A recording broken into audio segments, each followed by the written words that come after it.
Hi guys, welcome to my channel. So ఈరోజు మీ ముందు తీసుకొచ్చిన టాపిక్ ఏంటి అంటే డైరెక్ట్ అండ్ ఇండైరెక్ట్ స్పీచ్ గురించి ఈరోజు మనం చూసేద్దాం. ఓకే, ఫస్ట్ మీకు ఒక ఎగ్జాంపుల్ తీసుకుంటా. ఆ ఎగ్జాంపుల్ బట్టి మీకు డైరెక్ట్ స్పీచ్ అంటే ఏంటి, ఇండైరెక్ట్ స్పీచ్ అంటే ఏంటి, అందులో ఏ ఏ చేంజెస్ వచ్చాయి అనేది మీకు ఎక్స్ప్లెనేషన్ ఇస్తా. ఓకే, ఎగ్జాంపుల్ చూస్తే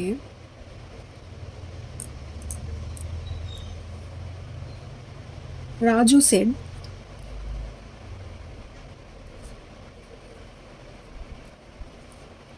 I am going to college now.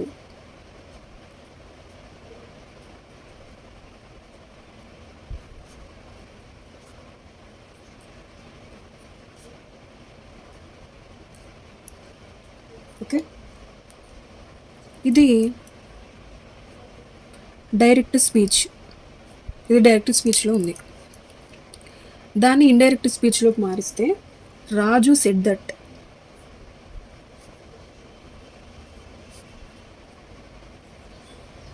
He was going to college then.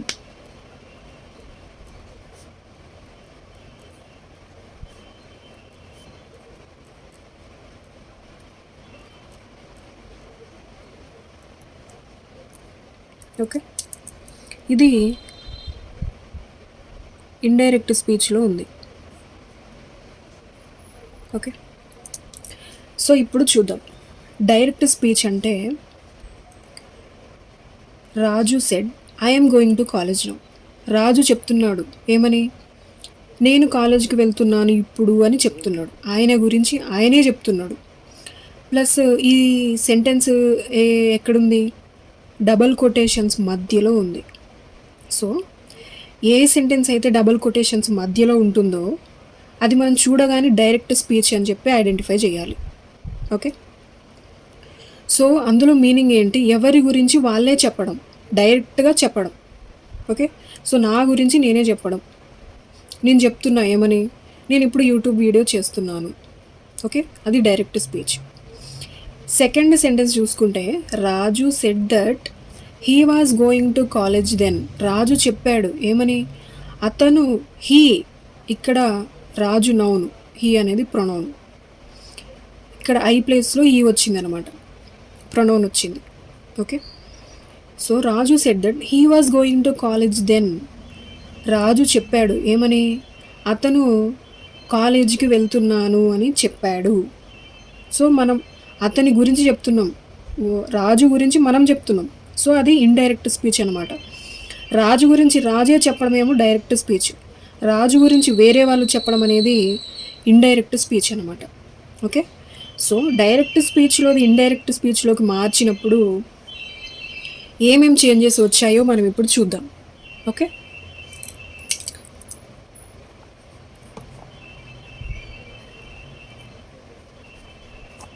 Changes చూద్దాం. Okay,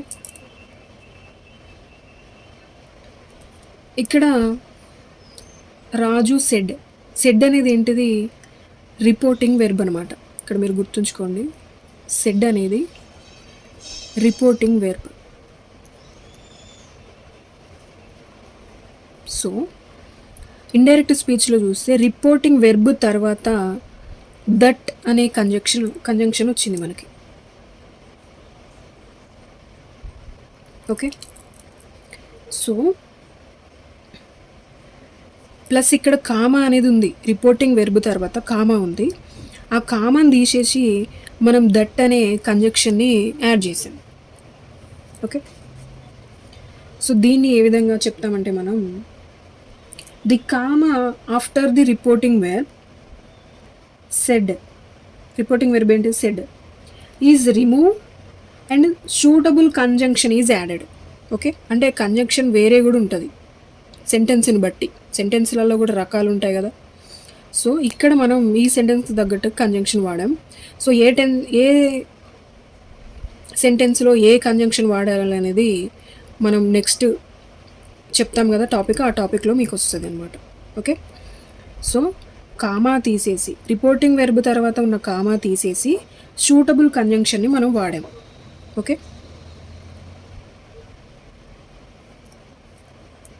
after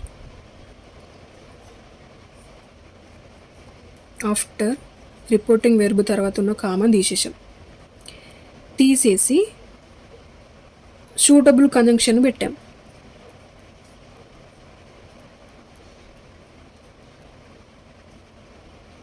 okay,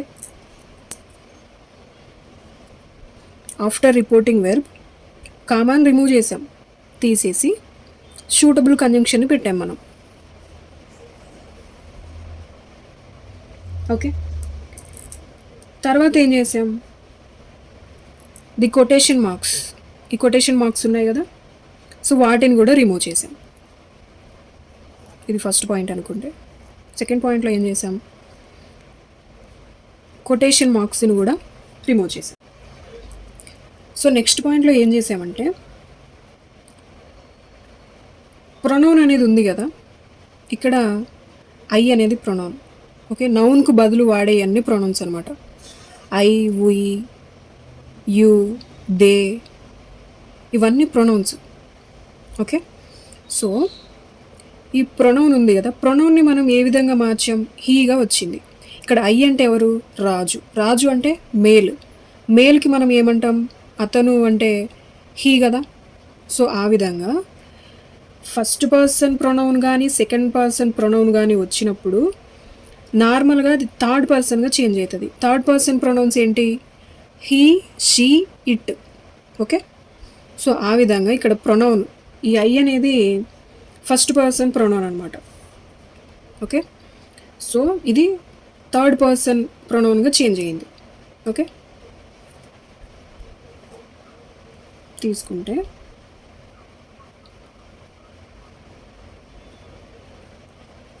I changed into he.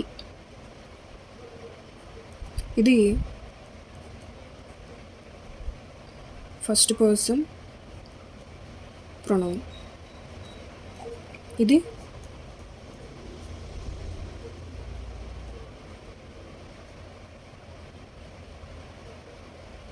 Third పర్సన్గా చేంజ్ అయింది. ఓకే, సో డైరెక్ట్ స్పీచ్లో ఉన్న ప్రొనౌన్స్ ఫస్ట్ పర్సన్ కానీ second person కానీ indirect స్పీచ్లోకి మనం change చేసినప్పుడు third పర్సన్గా change అయింది. ఆ థర్డ్ పర్సన్ ప్రొనౌన్స్ ఏంటి అంటే హీ, షీ, ఇట్. ఓకే, ఇవి third person pronouns are third person singulars. Okay, so direct స్పీచ్లో ఏ ప్రొనౌన్ అయినా ఉండని.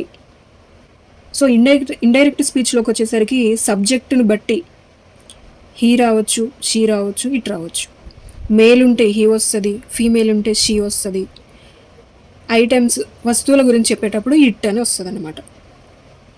ఓకే, సో ఆ విధంగా మనం ఈ ప్రొనౌన్స్ గురించి చూద్దాం ఇప్పుడు.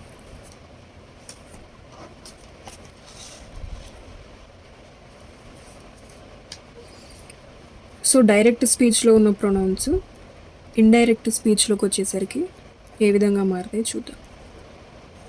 డైరెక్ట్ స్పీచ్,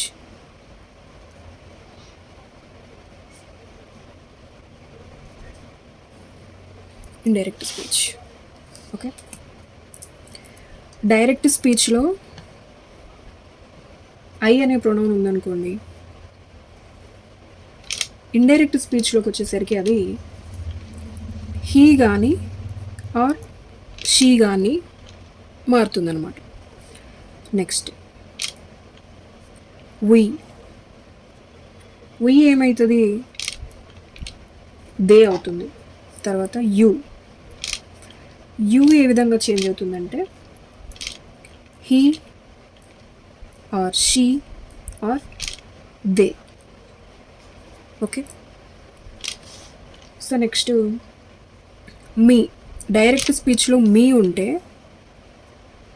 ఇండైరెక్ట్గా వచ్చేసరికి him or her. Okay, male అయితే హిమ్ అవుతుంది, ఫీమేల్ అయితే హర్ అవుతుంది. అలాగే డైరెక్ట్ స్పీచ్లో మై ఉంటే హీజ్ ఆర్ హర్. ఓకే, అలాగే డైరెక్ట్ స్పీచ్లో అజ్ ఉంటే దిమ్ అవుతుంది. ఓకే. సో నెక్స్ట్ డైరెక్ట్ స్పీచ్లో అవర్, ఓయుఆర్, అవర్ ఉంటే ఇండైరెక్ట్ స్పీచ్లోకి వచ్చేసరికి దెయిర్, టీహెచ్ఈఐఆర్, దెయిర్గా మారుతుంది. అలాగే యువర్ ఉంటే డైరెక్ట్ స్పీచ్లోకి వచ్చేసరికి his or her or their, సబ్జెక్టుని బట్టి. ఓకే. సో ఈ విధంగా సబ్జెక్టుని బట్టి డైరెక్ట్ స్పీచ్లో ఉన్నవి ఇండైరెక్ట్ స్పీచ్లో ఇలా చేంజ్ అవుతాయి అన్నమాట. ఓకే. ఇందులోనే మీరు ఫస్ట్ పర్సన్ ప్రొనౌన్స్ ఏంటి, సెకండ్ పర్సన్ ప్రొనౌన్స్ ఏంటి, థర్డ్ పర్సన్ ప్రొనౌన్స్ ఏంటి అని చెప్పి ఐడెంటిఫై చేద్దాం. ఓకే. ఇక్కడ రాసుకోండి.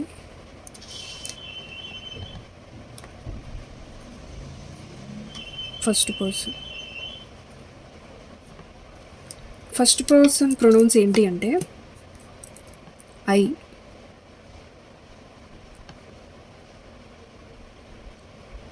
వి, me and my. Next our, us. Okay. So next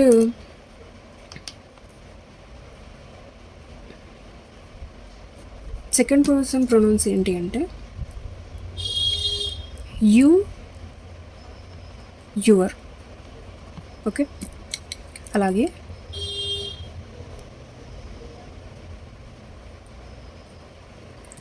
third person pronouns ఏంటి అంటే he, she, it, they, their. Okay. So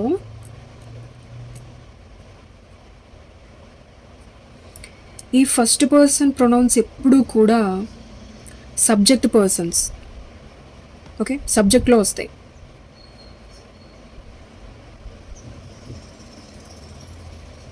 okay. అలాగే సెకండ్ పర్సన్ ప్రొనౌన్స్ ఎప్పుడు కూడా object persons.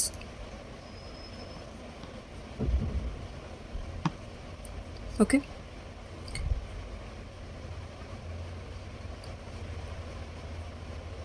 Third person pronouns ఏమో నో చేంజ్ అనమాట. Okay. ఇవి ఎప్పుడు కూడా ఫస్ట్ పర్సన్ సెకండ్ పర్సన్లో ఉన్న సబ్జెక్ట్ని బట్టి మనకి ఇండైరెక్ట్ స్పీచ్లో చేంజ్ అవుతుంది అనమాట. ఏ విధంగా? మేల్ అయితే హీగా, ఫిమేల్ అయితే షీగా, ఐటమ్స్ వస్తువులు అయితే ఇట్గా, అలా చేంజ్ అవుతుంది. ఓకే. సో ఇది నో చేంజ్.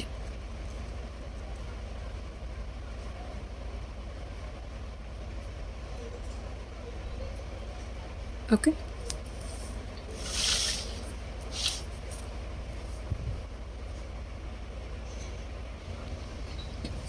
సో ఇప్పుడు వెర్బ్ ఏ విధంగా చేంజ్ అవుతుంది అనేది చూద్దాం. ఓకే. ఇప్పుడు సపోజ్ వెర్బ్ అనేది ప్రెజెంట్ టెన్స్లో ఉందనుకోండి, V1గా ఉంటే వెర్బ్ అనేది V2గా చేంజ్ అవుతుంది, అంటే పాస్ట్ టెన్స్లోకి వస్తుంది. అలాగే వెర్బ్ అనేది V2గా ఉంటే అప్పుడు అది పాస్ట్ పర్ఫెక్ట్ టెన్స్ అవుతుంది, అంటే హ్యాడ్ ప్లస్ V3. ఓకే. V1గా ఉంటేనేమో V2గా చేంజ్ అవుతుంది. V2గా ఉంటే పాస్ట్ పర్ఫెక్ట్ టెన్స్, అంటే హ్యాడ్ ప్లస్ V3గా చేంజ్ అవుతుంది. ఓకే. సో ఇప్పుడు చూద్దాం డైరెక్ట్ స్పీచ్లో ఉన్న వెర్బ్ ఇండైరెక్ట్ స్పీచ్లో ఏ విధంగా చేంజ్ అవుతుంది. V1 నుంచి V2కి, V2 నుంచి past perfect tense had plus V3కి ఏ విధంగా చేంజ్ అవుతుంది అని చూద్దాం. సో ఇది direct speech, indirect speech. Okay. Direct స్పీచ్లో V1 తీసుకుందాం. సో ఇండైరెక్ట్ స్పీచ్లోకి వచ్చేసరికి ఏమవుతుంది? V2గా చేంజ్ అవుతుంది. ఓకే. సో V1 వెబ్స్ ఏంటి? Am, or is. Okay, or మొత్తం హెల్పింగ్ వర్బ్స్ అనమాట. Am, is, are. Have or has, do or does, will,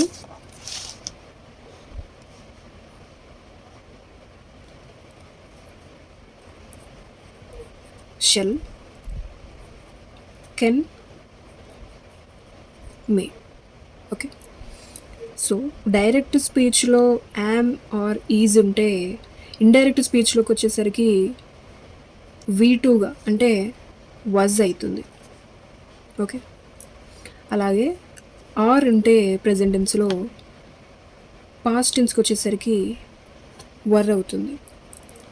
అలాగే హ్యావ్ ఆర్ హ్యాజ్ ఉంటే హ్యాడ్ అవుతుంది. డూ ఆర్ డస్ ఉంటే డిడ్. విల్ అయితే వుడ్గా చేంజ్ అవుతుంది. షెల్ అయితే షుడ్. కెన్ అయితే కుడ్. మే అయితే మైట్. ఓకే, ఈ విధంగా హెల్పింగ్ వర్బ్స్ అనేవి ప్రెజెంట్ టెన్స్లో ఉంటే పాస్ట్ టెన్స్లోకి వస్తాయి. యామ్ ఆర్ ఈజ్ ఉంటే ప్రెజెంట్ టెన్స్లో పాస్ట్ టెన్స్కి వచ్చేసరికి వాజ్ అవుతుంది. ఆర్ అయితే వర్. హ్యావ్ ఆర్ హ్యాజ్ అయితే హ్యాడ్. డూ ఆర్ డస్ అయితే did. Will would. Shall should. Can could. May might. Okay, అదేవిధంగా V1 అయితే V2 అవుతుందని చెప్పుకున్నాం. అలాగే V2లో ఉంటే డైరెక్ట్ స్పీచ్లో, ఇండైరెక్ట్ స్పీచ్లోకి వచ్చేసరికి past perfect tense had plus V3 అవుతుంది. అదేవిధంగా డైరెక్ట్ స్పీచ్లో V2 ఉన్న హెల్పింగ్ వెర్బ్ ఇండైరెక్ట్ స్పీచ్లోకి వచ్చేసరికి ఏ విధంగా మారుతుంది అనేది చూద్దాం. Direct speech, indirect speech, V2. ఇక్కడ ఇండైరెక్ట్ స్పీచ్లోకి వచ్చేసరికి హెల్పింగ్ వెర్బ్ అనేది హ్యాడ్ బీన్గా చేంజ్ అవుతుంది. ఓకే, మనం ఇక్కడ చెప్పుకున్నాం V1 ఉంటే V2 వస్తుంది, V2 ఉంటే హ్యాడ్ ప్లస్ V3 వస్తుందని. ఎప్పుడు అది డైరెక్ట్ వెర్బ్ ఉంటే హ్యాడ్ ప్లస్ V3 వస్తుంది. అదే హెల్పింగ్ వెర్బ్ ఉంటే హ్యాడ్ బీన్ అనేది వస్తుంది. ఓకే, చూస్తే మీకు అర్థమవుతుంది. V2లో ఉన్న హెల్పింగ్ వెర్బ్ ఏంటిది? వజ్. వజ్ అనేది V2 కదా. సో ఇండైరెక్ట్ స్పీచ్లోకి వచ్చేసరికి హ్యాడ్ బీన్ అవుతుంది. అలాగే వర్ తీసుకుంటే ఇది కూడా హ్యాడ్ బీన్ అవుతుంది. ఓకే, సో మీకు డైరెక్ట్ స్పీచ్లో వజ్ కనిపిస్తే హ్యాడ్ బీన్ పెట్టేయాల్సింది కళ్ళు మూసుకొని, అది రూల్. ఓకే, అదేవిధంగా వర్ కనిపిస్తే కూడా had been. Was singular, were plural. Okay, so అదేవిధంగా would, should, could, might, had ఇవి ఉంటే డైరెక్ట్ స్పీచ్లో ఇవి నో చేంజ్ అనమాట. ఓకే, ఇవి no change. Only was and were వస్తే మాత్రమే హ్యాడ్ బీన్ అనేది వస్తుంది మనకి. సో ఇవి వస్తే would, should, could, might, had ఇవి వస్తే మాత్రం నో చేంజ్. ఇవన్నీ రూల్స్ అనమాట. Okay,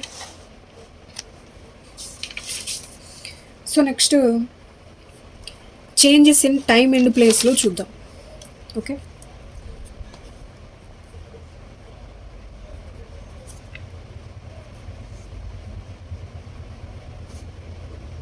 time and place. Okay, direct speech, indirect speech. Okay, direct స్పీచ్లో నవ్వు ఉంటే నవ్వు అనేది దెన్గా మారుతుంది. అలాగే హియర్, HERE, హియర్ ఉంటే దేర్గా మారుతుంది.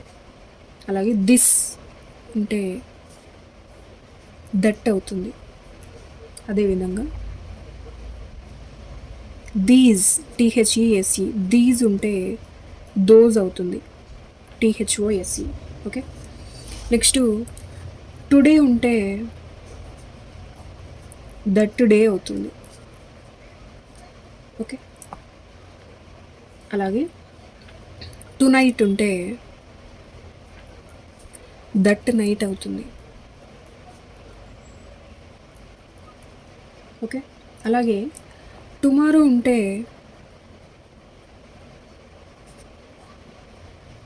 The next day or the following day.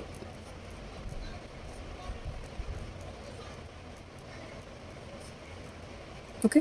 Tomorrow ఉంటే ది నెక్స్ట్ డే అని అయినా రాయొచ్చు, ఆర్ ది ఫాలోయింగ్ డే అని కూడా రాయొచ్చు అనమాట. నెక్స్ట్ ఎస్టర్డే ఉంటే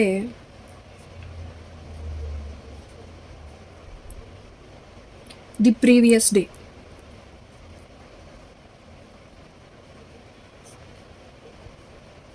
are the day before. Okay. Yesterday అంటే the previous day or the day before. Okay. Next ago, ago ఉంటే బిఫోర్ అవుతుంది.